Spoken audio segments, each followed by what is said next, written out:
નમો નમઃ. આ ધનતેરસના શુભ અવસર પર આપણે સૌ લક્ષ્મી પૂજન કરીએ છીએ.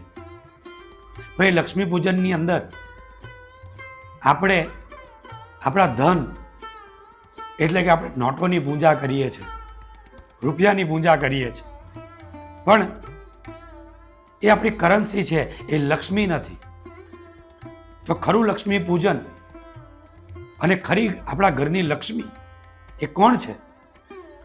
તો આપણી માં, આપણી પત્ની અને આપણા ઘરમાં રહેલી આપણી દીકરી એ આપણી ખરી લક્ષ્મી છે, આપણા ઘરની શુભ લક્ષ્મી છે.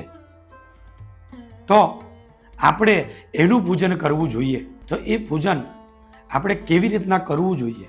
તો આપણી માં, આપણી પત્ની અને આપણી દીકરીને એક સારી જગ્યાએ એમને બેસાડી અને એમના ચરણ ધોવા જોઈએ, એમને સારા વસ્ત્ર પહેરાવી એમનું પૂજન કરવું જોઈએ.